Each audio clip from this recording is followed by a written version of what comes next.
Good evening and welcome to Community Homeworks class on Getting to Know Us. I know you're familiar with seeing my face, and I work in the education department. I am Jean Walker. My supervisor is Jason, and he is our production manager this evening. I don't know if we'll see his face or not, but our two main presenters this evening will be Zach, who is our new person at the front desk and who is answering our phone. Hello. And he's the one you will have your initial contact with more than likely. When Zach is done doing his portion of getting you as a participant in our programs, you will then meet Kaylin, who does all the work with the city and the government and the forms and makes things happen to make sure that we are making sure that you can participate and have some work done in your home that you need done. Kaylin has made a PowerPoint presentation with our CEO, Chris, and we're going to show that first whenever she says she's ready. And then we will have some more questions for the two of them. And if you have any questions, please type them in, and we will get back to you as quickly as we can with an answer. Go ahead, Kaylin. We'd love to see your PowerPoint. All right. Well, let me go ahead and pull that up here.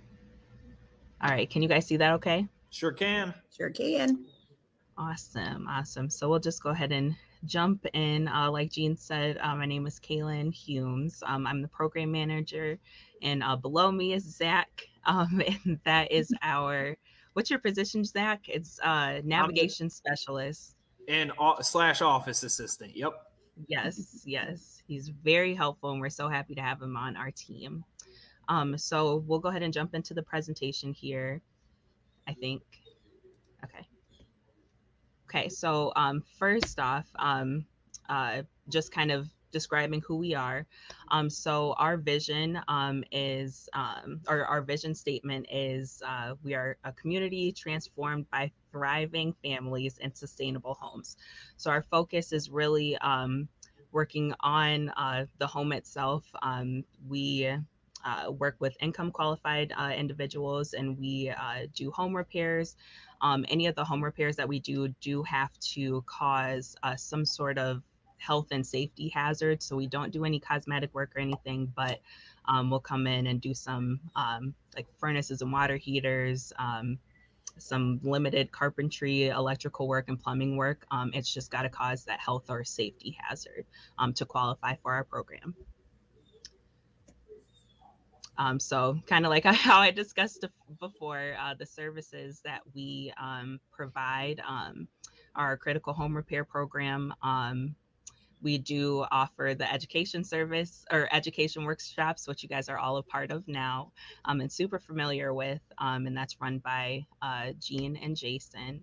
And then we will eventually get into weatherization again. It is something that we did in the past, but right now our main focus is the critical home repair program and our education program. So to qualify for our programs, I'll let Zach go ahead and take this one away. Would you mind doing that? Yeah. So right now, we are only serving the city of Kalamazoo currently. It has to be a health or safety repair. You have to be the homeowner living in the home. The house can't be listed for sale. You have to be below 200% of the poverty rate, and income at or below the 80% AMI. Mm-hmm.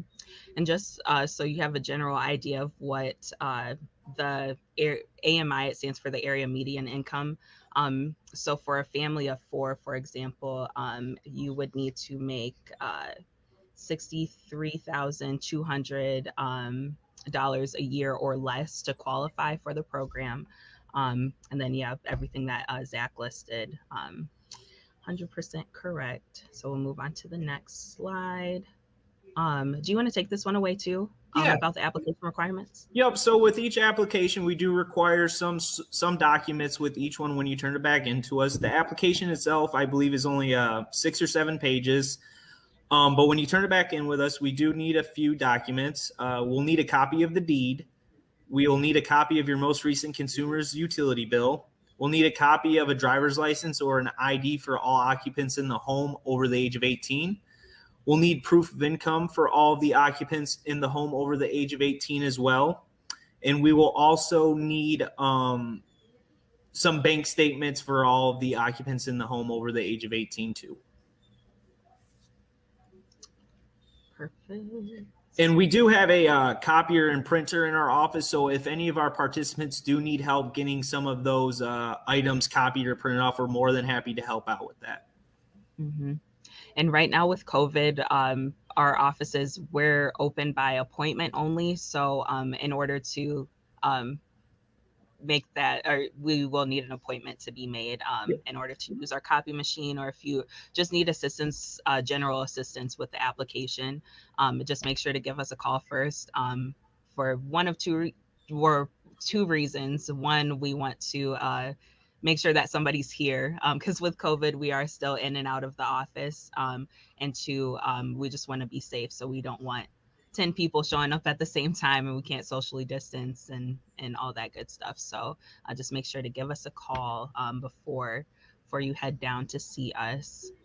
So this next slide, the critical repairs that we offer, like we mentioned before, it does need to cause some sort of health or safety hazard. So we do things like furnace repairs or replacements. There's some furnace maintenance that we'll do, hot water heater or water heater repair or replacement, some limited electrical, plumbing, environmental remediation. So we've had some wet days that have happened within the last few months. So if you're experiencing some mold, we definitely want to come in and get you taken care of. And some carpentry related to safety and accessibility. We don't do anything with the cosmetic work. So if you're looking to flip a house or anything, we're probably not the right service for you. But in painting, we don't do anything with painting or any finished carpentry. But if you have a stair that is dangerous, we could come in and take a look at that, or adding handrails or things of that nature. Did you have anything you wanted to add, Zach? Those are basically the usual suspects for the critical repairs that we do. A few other things that we're unable to do at this time is we don't do roofing, unfortunately. We don't do any gutter work or anything like that. Anything that's going on in the outer house, an outer house building or a garage, sidewalks, we can't really help there unless it's a health or safety issue, and the same goes for like driveway stuff. All right. Next slide. So kind of what to expect when you make that first call to us is call us. Like it mentions here, office is currently by appointment only. The next step would be like application counseling. So a part of that, we've got a pre-check form. So before you fill out all of the paperwork, we do want to make sure that it looks like you would qualify. So Zach would go through, there's a list of questions and just some general income information that we would want to gather from you first, so that again, we can kind of identify from the front end if it looks like you would qualify for our programs before providing us with all of your paperwork. So once we have identified that it looks like you will qualify, we'd get you our application packet. Those can be mailed out. We'll drop them off to you. You can come by and pick it up from us after you set an appointment. We want to try to get it into your hands in whatever way is most convenient for you. And so once the application is complete, we've got all of the documents that we need. We've been able to calculate your income to make sure that you qualify. We do have to get city approval for each project that we do. That process, it can take it can take anywhere from like 3 to 4 weeks for us to get that approval from the city. And once we do get that, we'll move into a site visit. So that's where you'll hear from our construction team. They'll come out and do a walkthrough, take pictures, get all of the necessary measurements for for the project that's being done. We'll create an estimate. We definitely want to work closely with the homeowner. We don't want to come in and just be just take over everything. So we'll make sure to communicate with you, make sure you're okay with the estimate that we've created, make sure everything looks great, you're cool with that. Then get your signature, get it scheduled. Once the project's complete, then we do have to do a post-site visit or inspection. Sometimes the city has to be involved with the inspection. Other times, depending on the repair, we can just come in and do the inspection and make sure everything looks great. And then once you make it to there, your job is closed, so you are finished. So the entire process, we don't really give a timeline with it because there are a lot of different variables that are working or that we have to consider. So we can't come in and say that we're going to have the job done in 2 weeks. But we definitely do work as quickly as we can. And again, we do keep communication with you too, so that we're not just leaving you high and dry. And our phones are always on, so you can always give us a call too if you have a question within any of those steps. We want to make sure that we're answering any questions and just easing any concerns too within that whole process. Do you have anything to add, Zach? I think you really hit the nail on the head with that. It's just right now our construction team is a little backed up, so it may take a little while, but we are working as hard as we can to get as many homes taken care of as possible. Mm-hmm. All right. So here's all of our contact information. So our offices were located on the south side of town. We're in the Edison neighborhood, 810 Bryant Street. We're right down the street from the fire station or police station that is over here on Bryant Street. Our contact number is there and also scrolling below. And then same with our email address too, and our website. So if you have any questions, feel free to reach out any way that's most convenient for you, email, phone, whatever you need. We're here to answer any questions. So now, Gian, do you have any questions for us? Yes, I have some things that just kind of expand on the wonderful knowledge you just shared us. We do not do rental properties, correct? Correct. Home owned and occupied homes in the city of Kalamazoo. Correct. Can't be in the township, can't be in Portage, can't be in Vicksburg or Pawpaw or Lawton or Gull Lake or No. And as you had mentioned earlier, you do have to income qualify, but we help you figure that out. You don't need to know that information. Zach goes over that with you on your initial contact with us. How do we get the money to do these projects? I mean, nothing's free. Right. So we are funded by grants. So a lot of the grants come through from the city, which is why we have to get that approval from them for each project. We use CDBG funds. Some of you may be familiar with those.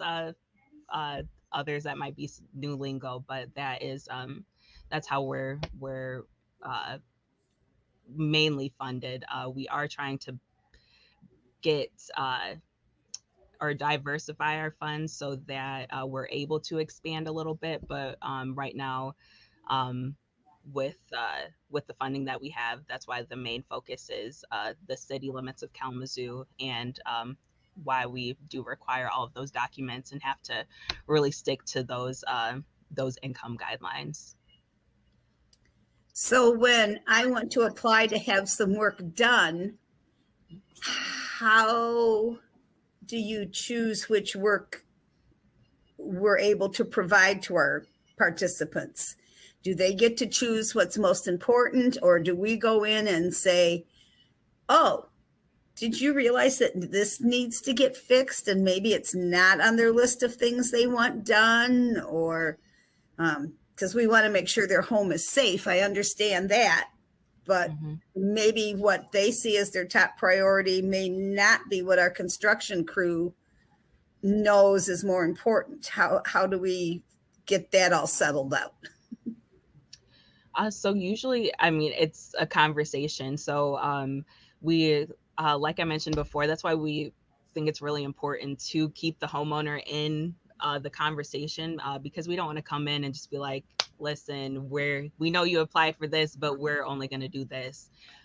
So we do our best to explain, like, okay, I know you applied for maybe this repair over here, but did you know that this might over here might be a little bit more pressing? And so it's definitely a conversation.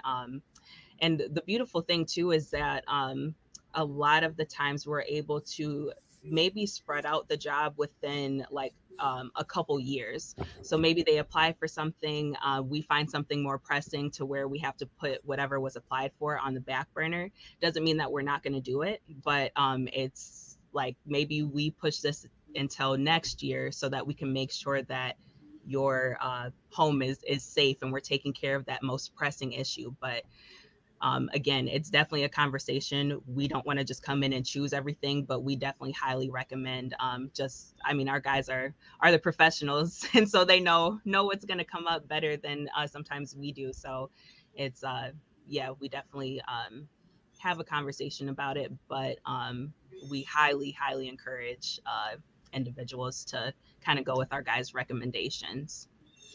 Well, and our construction crew are the professionals, and you may think you just have a leaking faucet until they open the cupboard under your sink and say, oh, now you've got some mold, and oh, it's leaking into your basement. Things that you may not even have noticed as a homeowner, or may not understand what A can cause to B that can cause C, that might be more important than replacing the thing that was number one on your list. How often can I reapply for help if you can't do everything on my list? Do I have to wait 5 years, or or at least update my information? Do you have to start over if you're going to come back and finish my list the next year? How does that process work? So a lot of times, well, the first part of the question, so we are only able to work on or do one project per home per year. So if you apply in 2021, you wouldn't be eligible for services until we get to project year 2022. And so usually what's included in reapplying, because some of the information that's provided doesn't expire, like the deed or driver's license if they're still or if they haven't expired, we can still use those for that next application year. But we do need an update of the application packet itself. It usually changes per year, so another one of those would need to be filled out.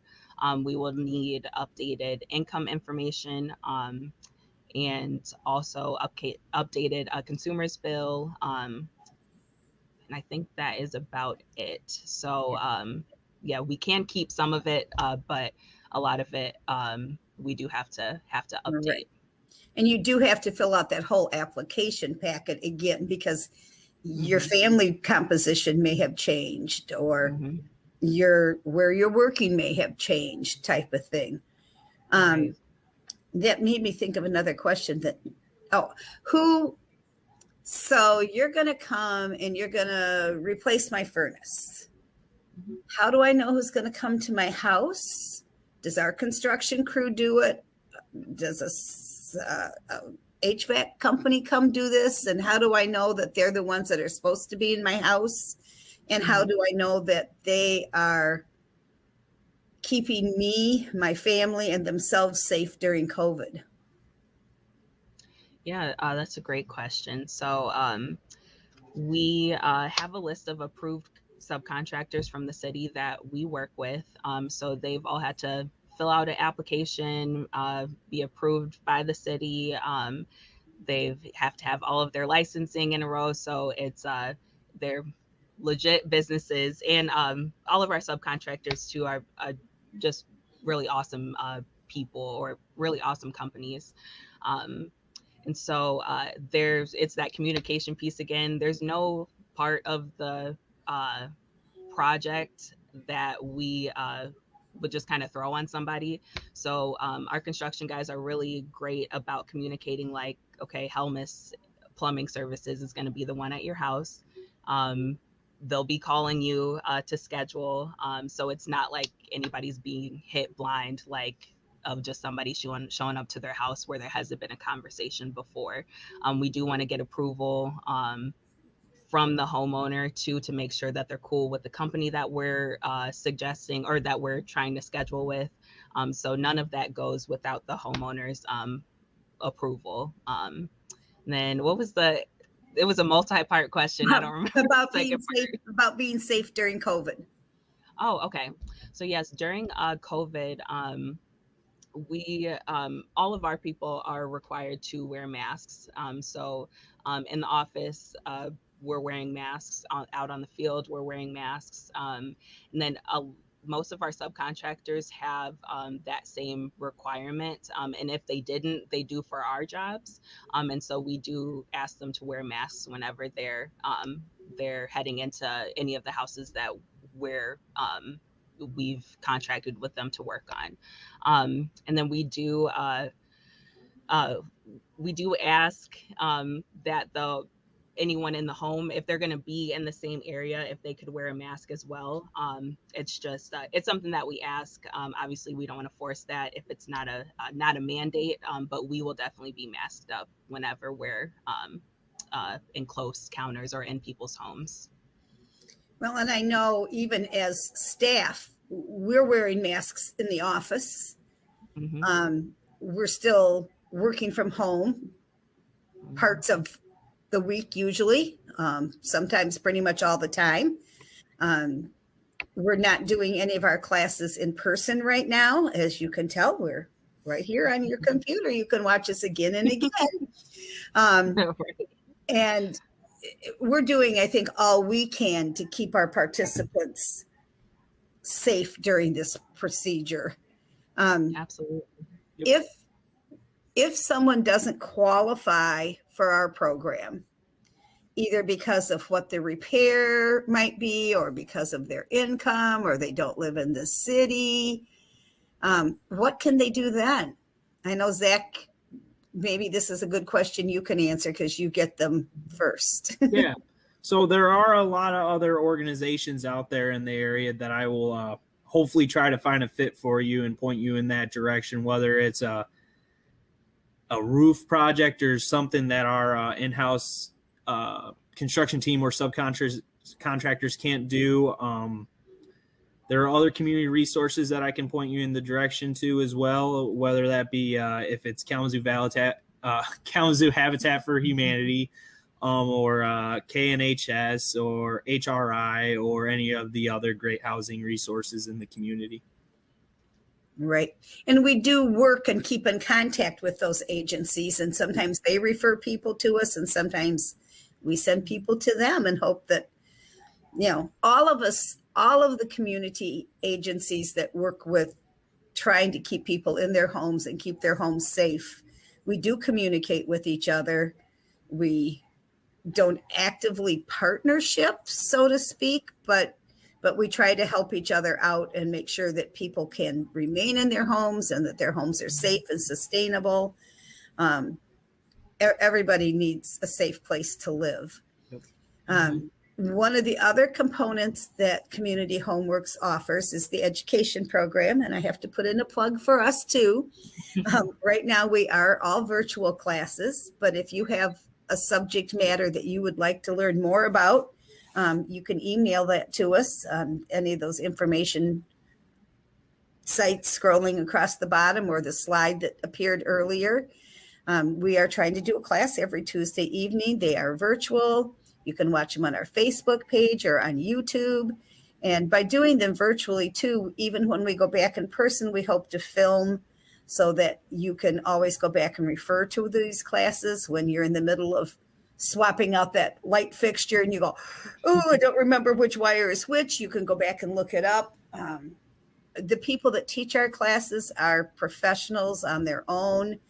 They're not Joe Blow from his basement, who says, oh, I did that once.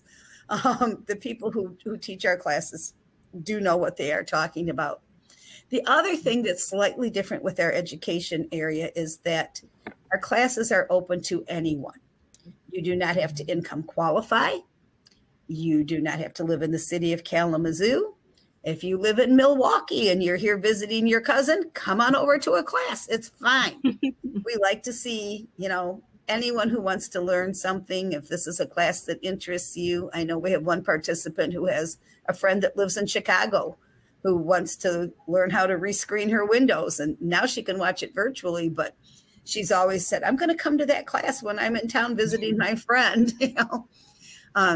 But we welcome anyone and everyone to our classes, especially when we're back in person. And right now, of course, anyone can watch them. You can forward them to your friends in California or tell them how to see us. It's kind of been fun to be able to do the education portion this way, so that it is open to even more people than we can put in the education part of our building. Again, when we're going back to funding, we do always accept donations. Every dollar counts. And the money you give us, through a donation helps us help someone else. That money isn't used for, our staffing issues or paper or anything. It goes to help another family. So it truly, every dollar counts, just like any other organization that lives off of donations and grants and government funding. Every penny we get, is used correctly. Our CEO is not making, 10 times what the rest of us are making. And, we focus on helping people and keeping them in their homes. Is there anything else you can think of that you would like to share? I'm kind of scrolling through the questions we had done, and I think your slideshow really covered so much of it that I'm kind of struggling to figure out what else I should be asking you. Oh, I know one.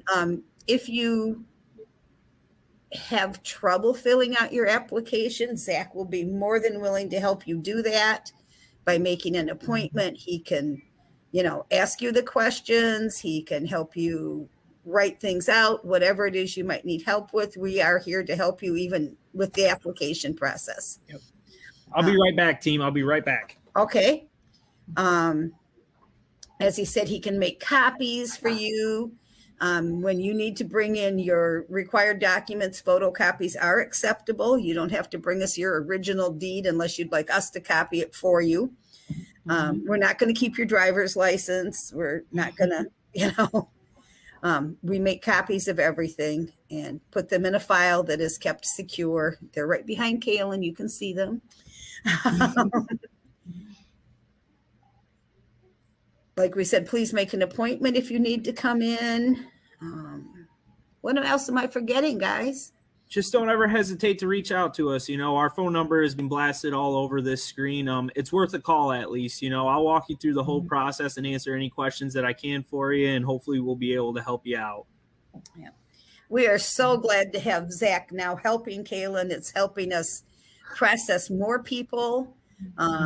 It's giving us, Zach's giving us a person who can spend the time with you to answer all your questions and make sure that you understand kind of where we are and what's going to happen. And as they mentioned earlier, right now we are booked out quite a ways. But that doesn't hurt to get your application in. Right. So still apply, and we'll, get you on the list when we can. Right. And if it's truly an emergency, it's, January and it's 20 below and your furnace conks out, we're able to deal with that too. Don't assume it's going to be 2 months before we'll come and replace your furnace. We want you to be safe and warm. Yep. So even though we kind of take applications in the order qualified, for a true emergency, we will step up as fast as we can to take care of your true emergency. Yeah. I do want to say something with the word emergency and stuff, because if it is truly an emergency, no heat situations and is definitely something that we during the winter we have a decent process where we can do that a little bit quicker. But if you do truly have an emergency, we just don't have the capacity in all aspects to take care of an emergency job. So definitely we want to try to help where we can, but because we have to follow the steps that we shared with you earlier in the presentation, we are kind of in a bind to where we usually can't come out that day to Right. take care of something. So yeah, if it is truly an emergency, you might have to call other resources, but for anything that is critical and causing the health or safety, and it's something, we'll try to do what we can, but if it's something, just anticipate it being a few weeks before we can get out there normally. Right. And we're not a handyman service. We aren't able to respond the minute we hang up from talking to you. Right. But that's where Kaylin and Zach will guide you through what they can give as their best estimate as to when we might be able to actually come into your home. And right now, if it's, I hate to call it a standard repair, but you need a handrail put up or something, that is not a critical emergency. But we will get to you. As long as you qualify, you will see us at some point in time. Yep. Not the three of us, but people who know what they're doing. Zach, Kaylin, and I do not come to your home, believe me. To do repairs. Now, you might see Kaylin or Zach coming back for a closure interview with you. Or to pick up paperwork from you. Right, or to pick up paperwork for the aspects that they cover. You might see them.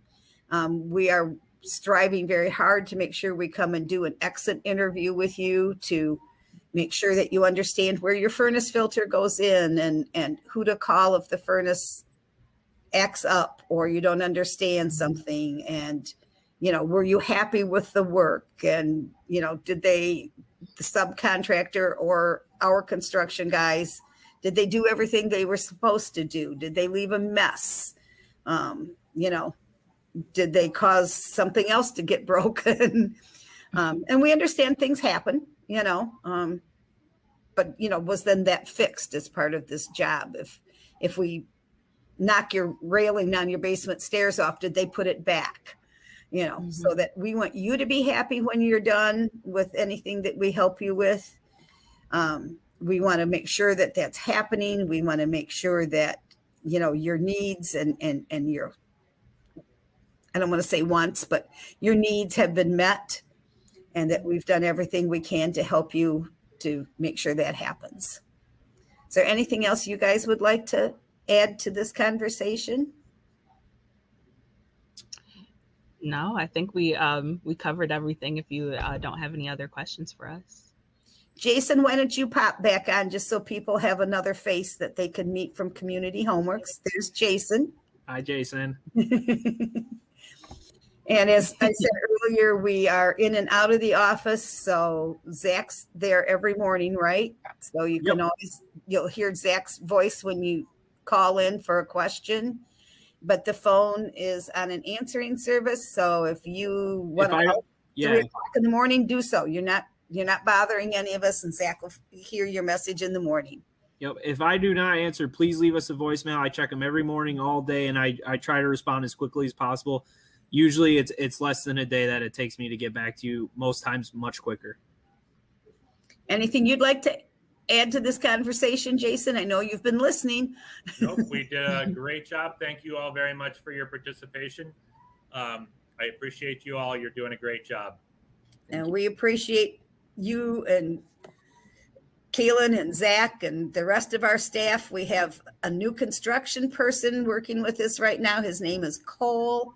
And we have 2 other people new to our staff just in the past couple of weeks that are working in the office, helping us stay afloat and doing some promotions for us so that the community knows who we are and what we're doing and how they can become involved to help us raise some funds. So even if you don't have a critical emergency, but you'd like to know how you could be helpful, give us a call. If you'd like to feel you have a skill that you could use to teach a class, we'd be glad to talk to you. We love hearing from the community in general. We're all a bunch of people, and we really miss seeing people in real life.